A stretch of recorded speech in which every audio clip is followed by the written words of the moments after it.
ก็มีแนวความคิดว่าในส่วนหนึ่งเนี่ยนะครับก็อยากจะจัดเก็บในเรื่องของค่าธรรมเนียมจากนักท่องเที่ยวที่จะลงท่าเทียบเรือครับโดยส่วนตัวผมนะครับผมว่าณตอนนี้นะครับยังไม่ควรที่จะเห็นเก็บนะครับในอัตราคนละ3 บาทเนื่องจากว่าทางผู้ประกอบน่าจะสอบถามนะครับทางผู้ประกอบการนะครับบริษัททัวร์หรือว่านักท่องเที่ยวให้ชัดเจนก่อนนะครับเพราะว่าผมคิดว่าน่าจะเป็นการผลักภาระให้กับผู้ประกอบการหรือว่าผู้โดยสารมากยิ่งขึ้นครับผมกังวลว่าหนึ่งนะครับเรื่องความชัดเจนของ3 บาทเนี่ยเก็บคนละ3 บาทนะครับเอาไปทำอะไรที่ไหนนะครับและอันที่2ก็คือว่าเนื่องจากว่าภาวะเศรษฐกิจขนาดนี้นะครับเนื่องเพราะเ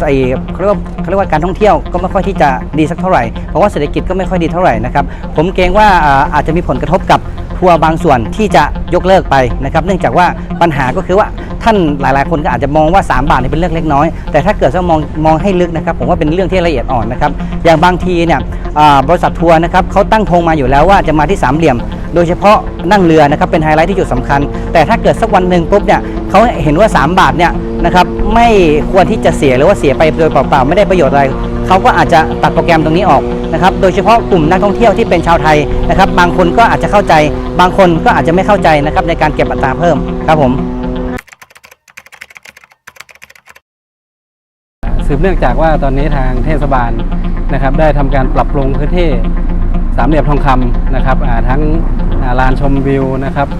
โป๊ะท่าเทียบเรือนะครับแล้วก็มีศูนย์โอท็อปแล้วก็ศูนย์อาหารในพื้นที่ประมาณ7 ไร่กว่านะครับของ3 เหลี่ยมทองคำนะครับ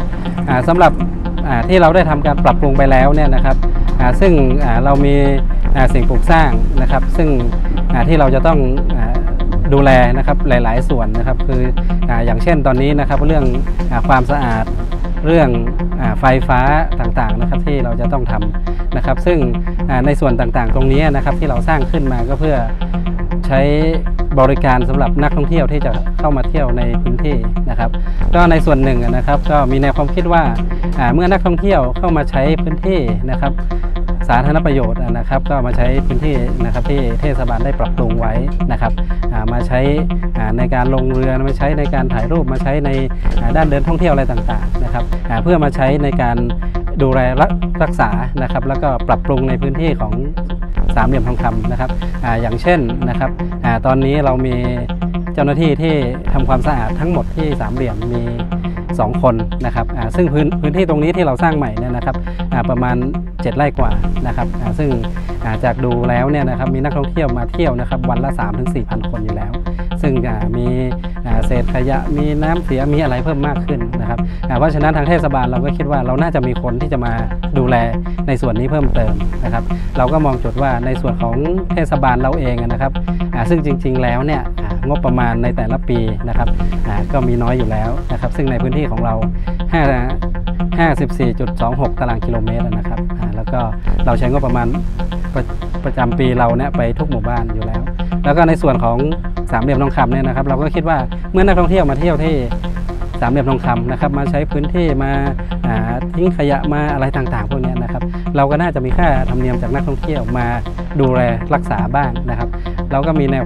ความคิดว่าเราน่าจะจัดเก็บจากค่าธรรมเนียมของนักท่องเที่ยวที่จะลงเรือครับ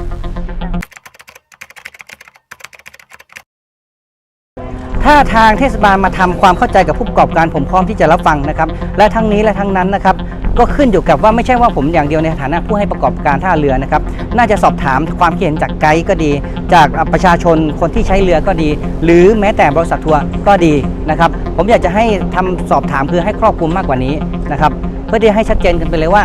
3 บาทเนี่ยจะเก็บจากที่เรือจะเก็บจากนักท่องเที่ยวหรือว่าจะเก็บจากทางบริษัททัวร์นะครับเพราะว่าถ้าเกิดเก็บจากทางบริษัททัวร์เนี่ยทางบริษัททัวร์จะต้องแบกภาระต้นทุนที่สูงขึ้นเขาจะยอมหรือไม่ยอมน่าจะสอบถามทางบริษัททัวร์ก่อนครับผมเห็นด้วยครับผมเห็นด้วยนะครับถ้าว่าเอามาบริหารนะครับให้3 เหลี่ยมทองคำนะครับในแง่ของการท่องเที่ยวหรืออาคารสถานที่มันดีขึ้นเนี่ยผมยินดีนะครับแล้วก็ผมก็เห็นด้วยเป็นอย่างยิ่งนะครับถ้าผู้ประกอบการบริษัททัวร์เห็นด้วยนะครับนักท่องเที่ยวเห็นด้วยผมก็ไม่มีประโยชน์อะไรที่ต้องไปคัดค้านครับผมเห็นด้วยครับ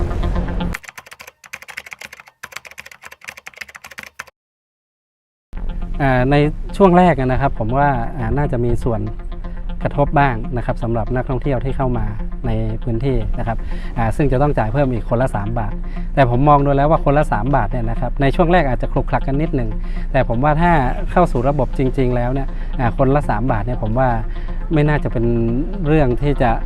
กระทบกับนักท่องเที่ยวมากนะครับเพราะว่าจากดูจากสิ่งต่างๆนะครับจากไปในเมืองต่างๆเนี่ยเก็บค่าจอดรถ4 บาท5 บาท10 บาทอย่างเงี้ยนะครับซึ่งเขาก็พร้อมใจกันที่จะจ่ายได้อยู่แล้วของเราก็มาเนี่ยนะครับก็คิดว่าค่าธรรมเนียมคนละ3 บาทน่าจะไม่กระทบอะไรกับนักท่องเที่ยวครับขั้นตอนต่อซึ่งขั้นตอนต่อไปตอนนี้เนี่ยนะครับซึ่งทางเทศบาลเนี่ยเป็นแนวความคิดก่อนนะครับซึ่งตอนนี้ก็ได้มาคุยกับผู้ประกอบการเรือแล้วบ้างเป็นบางส่วนนะครับซึ่งบางส่วนก็เห็นด้วยบางส่วนก็บอกว่าอาจจะกระทบกับนักท่องเที่ยวนะครับแล้วก็ตอนนี้เนี่ยนะครับในขั้นตอนเนี่ยทางเทศบาลนะครับก็อาจจะได้ขอนะครับโป๊ะเทียบเรือจากกรมเจ้าท่าซึ่งตอนนี้ได้ประสานงานกับธนารักษ์จังหวัดเชียงรายเสร็จแล้วนะครับก็คงจะอยู่ในขั้นตอนระหว่างการส่งมอบนะครับ